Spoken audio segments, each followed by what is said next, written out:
Bismillahirrahmanirrahim. Assalamualaikum warahmatullahi wabarakatuh. Bismillah, alhamdulillah, wassalatu wassalamu ala habibillah Sayyidina Muhammad ibn Abdillah wa ala alihi wa sahbihi wa mawalah. Allahumma rabbi syrah lana sudurana wa yassir lana umurana wahlul uqdatan min alsinatina yafqahu aqwalana. Allahumma fakkihna fid din wa 'allimna at-ta'wil. Allahumma alhimna marashida umurina wa a'idna min syururi anfusina birahmatika ya rabbal alamin walhamdulillahi rabbil alamin. Ahlan kepada sahabat-sahabat semua, sabahun nur, sabahul khair. Selamat pagi, salam pertemuan dalam pertemuan Hayati Quran siri yang ke-366 bersama dengan saya Umar Aziz. Moga-moga pertemuan ini ada penghayatan Al-Quran yang kita dapat, ada pengajaran yang kita peroleh dan ada sesuatu yang kita boleh bawa dalam kehidupan kita. Amin ya rabbal alamin. Lalu ahlan kepada sahabat-sahabat Azima Zuraida Siddiq, Kak Safia Sapian, Norisa Wan Hassan, Sariyah Siran, Zimah Don, Kak Aminah Hitam, Wan Muhammad Aswad, kemudian Ana Sukaimi, Marwani Ahmad, Rukumah Yusuf, Aisyah Osman, Elvira, Arif Taib, Linina Baharum dan juga sahabat-sahabat yang lain. Waalaikumsalam warahmatullahi wabarakatuh kepada semua yang memberi salam.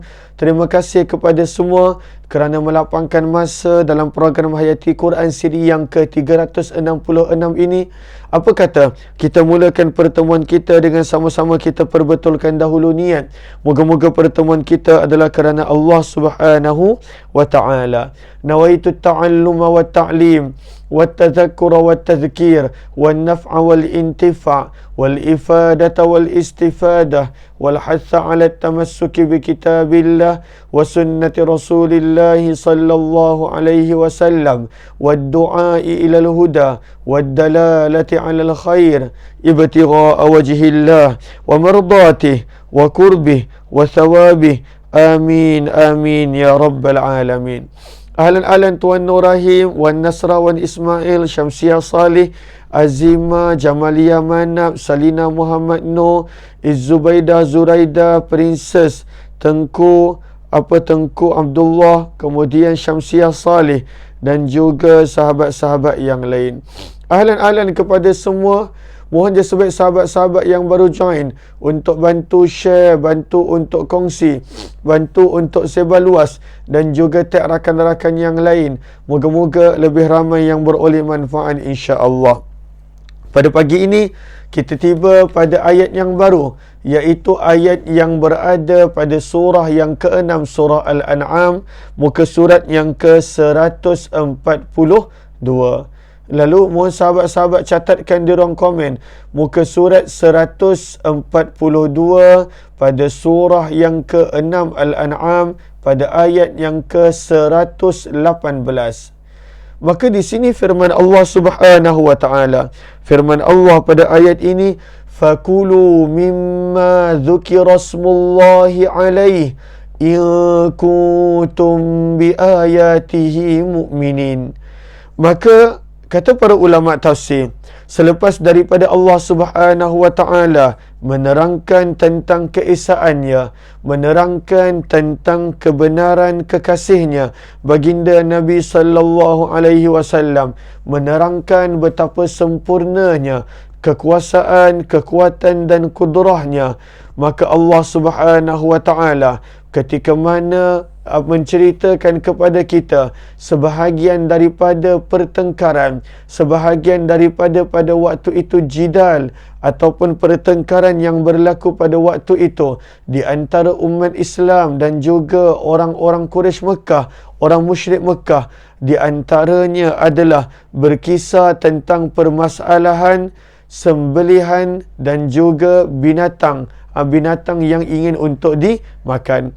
Sebab itu dalam tafsir Al-Wasit disebut ketika mana Al-Quran telah menceritakan tentang keesaan Allah pada surah Al-An'am ini, menceritakan tentang baginda Rasulullah, menceritakan tentang betapa sempurnanya kekuatan dan kekuasaan Allah.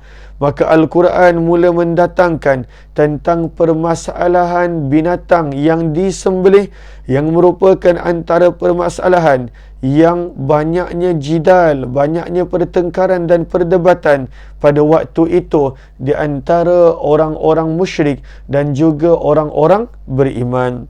Maka firman Allah Subhanahu wa taala daripada ayat 118 hinggalah ayat yang ke-122 menceritakan pada waktu itu berkenaan tentang permasalahan binatang yang disembelih.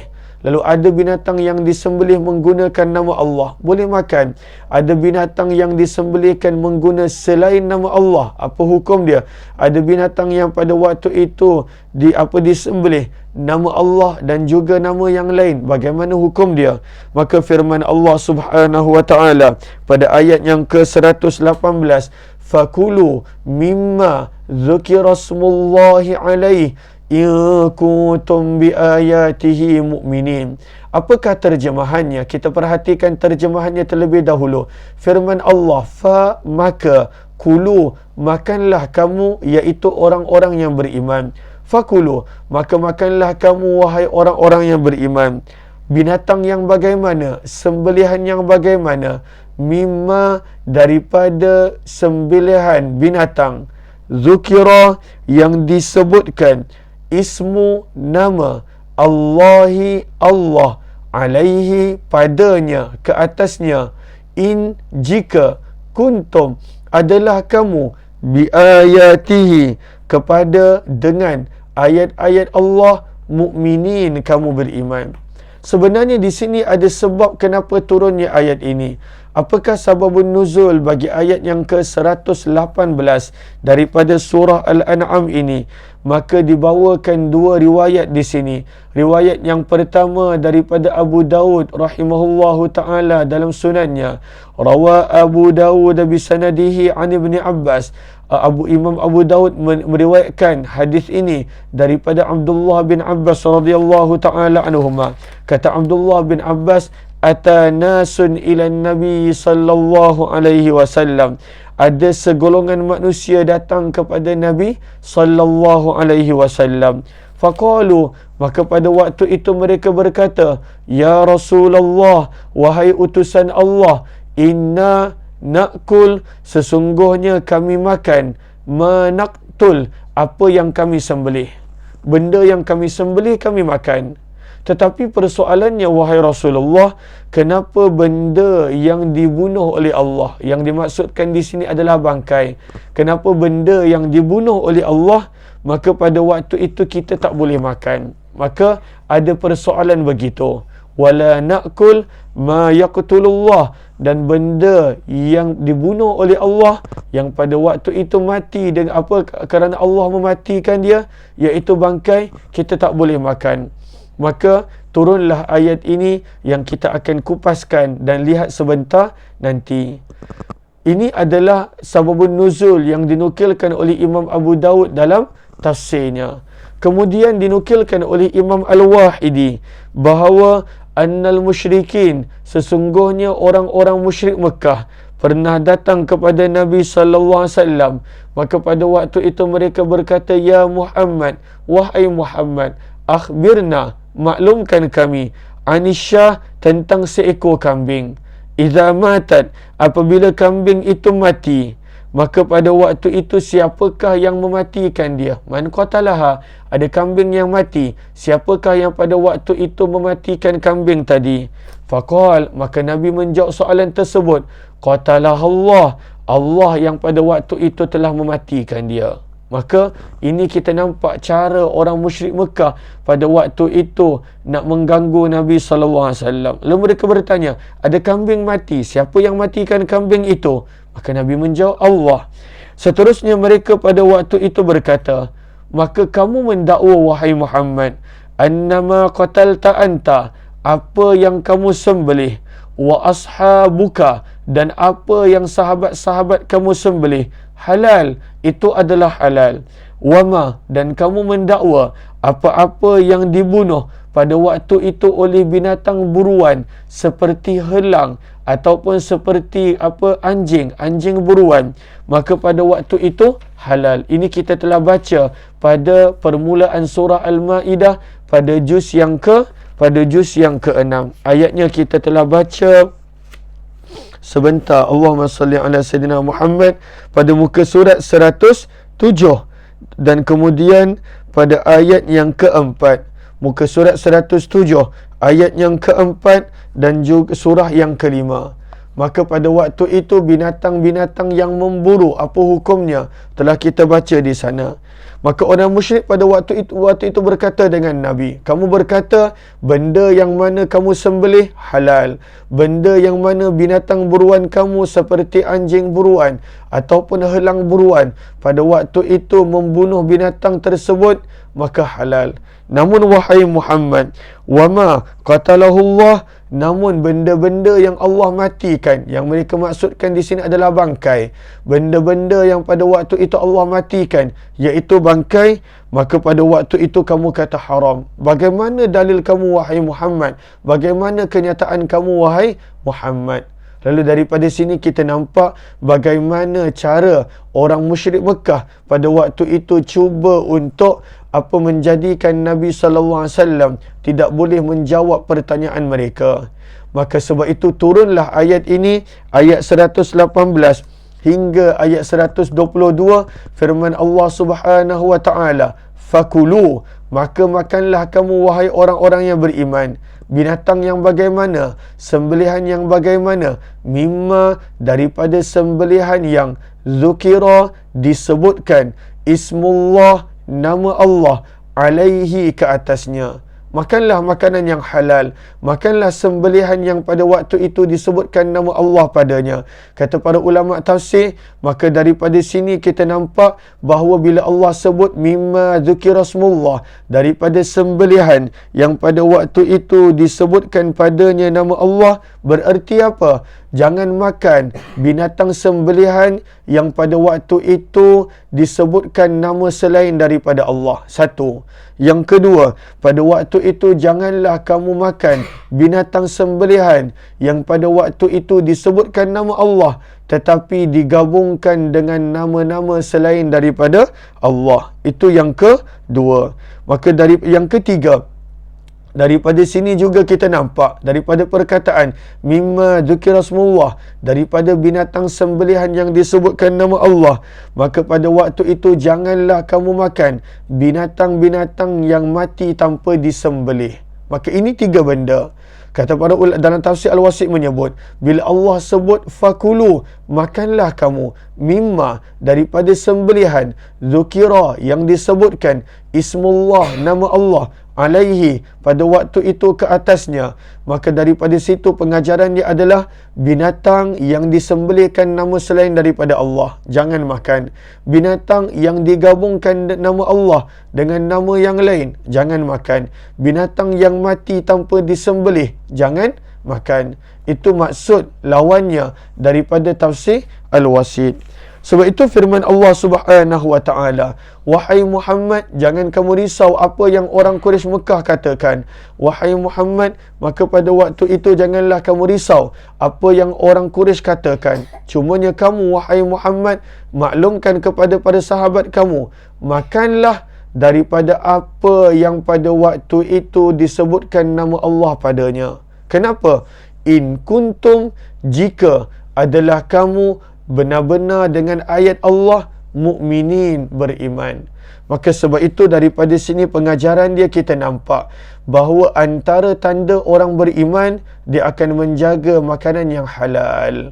Allah sebut makan benda yang halal, dan di hujungnya firman Allah, bi ayatihi mu'minin, in kuntum bi ayatihi mu'minin, jika benar-benar kamu pada waktu itu beriman dengan ayat-ayat Allah. Apa pengajaran yang kita dapat? Pengajaran yang kita dapat pada waktu itu adalah ada kaitan di antara iman dan juga menjaga makanan. Sangat penting untuk menjaga makanan. Sebab itu pada ayat yang lain, sebentar, kita pernah baca ayat ini. Allahumma salli ala Sayyidina Muhammad pada surah Al-Baqarah ayat yang muka surat yang ke-25. Surah Al-Baqarah muka surat yang ke-25. Surah yang kedua ayat yang ke-168. Ayat yang ke-168. Muka surat yang ke-25, surah yang kedua, ayat yang ke-168. Ahlan-ahlan kepada sahabat-sahabat yang baru join, mohon sebaik untuk bantu share, bantu untuk kongsi dan juga bantu untuk sebar luaskan. Maka kalaulah kita lihat, tadi kita nampak pengajaran dia adalah bila Allah berfirman fakulu, makanlah daripada sembelihan yang disebutkan padanya nama Allah. Dan kemudian di hujung ayat Allah sebut, jika adalah kamu benar-benar beriman pada ayatnya. Maka kita sebutkan tadi pengajaran daripada situ ada kaitan yang kuat di antara iman dan penjagaan pemakanan. Sebab itu firman Allah Subhanahu wa taala pada surah Al-Baqarah muka surat yang ke-25, surah yang kedua, ayat yang ke-168. Firman Allah, ya ayyuhan nas, wahai manusia, kulu, makanlah kamu, mimma, daripada apa-apa yang fil ardi, ada di atas muka bumi, halalan, pada waktu itu dalam keadaan ianya halal, tayyibah, dan pada waktu itu dalam keadaan tayyibah, dalam keadaan suci. Dan itu kita nampak perintah Allah untuk jaga makan. Makanan itu mestilah halal dan makanan itu mestilah tayyibah, baik lagi suci. Apa yang kita nampak pada ayat selepasnya? Firman Allah, wala tattabi'u khutuwatis syaitan, dan janganlah kamu mengikut jejak langkah syaitan. Daripada ayat ini kita nampak melalui tidak menjaganya pemakanan, itu juga menjadi salah satu daripada cara syaitan pada waktu itu untuk mengganggu manusia, untuk menyesatkan manusia. Maka daripada situ kita nampak ada kaitan dengan syaitan merosakkan manusia, menghasut manusia, pada waktu itu menjauhkan manusia daripada Allah melalui jalan pemakanan. Maka sebenarnya pemakanan sangat penting. Apa yang kita makan dan daripada mana, bukan sekadar itu, sumbernya bagaimana. Maka pentingnya untuk kita menjaga pemakanan yang halal, lagi tayyibah, iaitu lagi baik. Allahumma salli ala Sayyidina Muhammad wa ala ali Sayyidina Muhammad. Maka daripada sini kita nampak pada ayat yang surah Baqarah tadi, Allah sebut jaga makan, jangan ikut syaitan. Kerana adanya pada waktu itu syaitan, pada waktu itu melalui pemakanan merosakkan manusia. Pada ayat yang surah Al-An'am ini kita nampak Allah sebut makanlah makanan yang halal jika benar-benar kamu beriman dengan ayat Allah. Merupakan pengajaran kepada kita untuk menjaga pemakanan kita. Bukan sekadar pada waktu itu ianya adalah sekadar yang boleh dimakan, tetapi ianya mestilah halal, ianya mestilah tayyibah, makanan yang baik. Dan begitu juga kena jaga daripada sumber pendapatan kita, daripada sumber kewangan kita, kerana itu pun akan menjadi sebab kepada menjadi pemakanan dan tumbuhnya sesuatu dalam badan kita daripada daging, sama ada yang halal ataupun yang haram. Moga Allah jauhkan kita, ahli keluarga kita, zuriat keturunan kita dan seluruh umat Islam daripada daripada sumber yang haram dan juga daripada pemakanan yang haram. Lalu firman Allah Subhanahu wa taala, Allah tegur orang beriman pada ayat yang berikut. Kita mula masuk pada muka surat yang baru, pada muka surat 143, pada ayat yang ke-119. Firman Allah Subhanahu wa taala, Allah pada waktu itu menegur orang-orang beriman, pada waktu itu makanlah yang halal dan jangan memperdulikan orang-orang musyrik Mekah. Firman Allah, wama, dan mengapakah kamu, wama lakum, dan mengapakah kamu. Maka dalam tafsir Al-Wasit disebut persoalan ini sebenarnya sebagai tanda ingkar, tanda tidak bersetuju. Firman Allah, wama lakum, dan mengapakah kamu wahai orang-orang yang beriman, Allah, kamu tidak ta'kulu, makan, mimma, daripada sembelihan yang, daripada apa-apa yang zukira, disebutkan ismullah, nama Allah, alaihi, ke atasnya. Kenapa pada waktu itu kamu nak mempersoalkan tentang bangkai? Seperti mana kita telah belajar sababun nuzul sebentar tadi. Kenapa nak mempersoalkan tentang bangkai? Kenapa pada waktu itu nak ambil berat tentang pemakanan-pemakanan yang haram, pemakanan-pemakanan yang lain? Firman Allah Subhanahu wa taala, "Wa ma lakum," dan mengapakah kamu wahai orang-orang yang beriman, alla kamu tidak takulu kamu makan mimma daripada sembelihan yang zukira telah dibaca ismullah nama Allah alaihi ke atasnya. Lalu Allah tanya, Allah herdik, Allah menzahirkan ingkar pada waktu itu ke atas orang beriman yang masih lagi tidak mengambil berat tentang sembelihan binatang. Kerana pada waktu itu ini adalah permulaan Islam. Kita telah baca ayat ini turun ketika mana baginda Rasulullah di Mekah. Maka pada waktu itu adanya perbezaan daripada sembelihan binatang tanpa nama Allah dengan sembelihan binatang yang disebutkan nama Allah. Dan itu adalah pada permulaan Islam adalah sesuatu yang pada waktu itu sukar difahami ataupun pada waktu itu dianggap janggal oleh sebahagian daripada umat Islam. Maka Allah tegur, mengapakah kamu tak makan daripada binatang yang telah disembelihkan nama Allah padanya? Dan selain daripada itu yang haram, tinggalkan. Sebab itu firman Allah Subhanahu wa taala dalam tafsir Al-Wasit disebut, "Tsumma ankara," kemudian Allah Subhanahu wa taala mengingkari alaihim ke atas sebahagian daripada orang-orang Islam pada waktu itu, fi taraddudihim pada keraguan mereka dalam untuk memakan apa yang Allah telah halalkan daripada makanan, li'annahum hanya kerana mereka lam yata'awwadu mereka tidak biasa perkara itu, qabla dhalik sebelum daripada itu. Maka pada waktu itu mereka tidak biasa. Daripada sini kita nampak penegasan tentang penjagaan makanan yang halal adalah daripada sebelum berhijrah lagi, waktu Nabi SAW di Mekah lagi. Pada waktu itu belum ada lagi hukum ahkam seperti puasa, seperti mana solat 5 waktu dan sebagainya, tetapi telah ada penegasan tentang penjagaan makanan daripada sebelum Nabi berhijrah lagi, pada permulaan dakwah Nabi di Mekah lagi. Maka ada beberapa orang Islam pada waktu itu kerana tak biasa. Kerana sebelum dia masuk Islam, sebelum datangnya Islam, waktu itu semua binatang adalah makanan. Sama ada ianya bangkai, sama adanya disembelih dengan nama berhala ataupun bagaimana. Maka Allah Subhanahu wa taala tegur. Pada waktu itu Allah Subhanahu wa taala herdik mereka. Kerana pada waktu itu hanya kerana mereka tak biasa. Pada waktu itu mereka berada pada syak, berada pada keraguan tentang apa bezanya makanan yang disebutkan nama Allah bila disembelih dan binatang yang tak disebut nama Allah. Dua-dua disembelih, dua-dua pada waktu itu adalah binatang.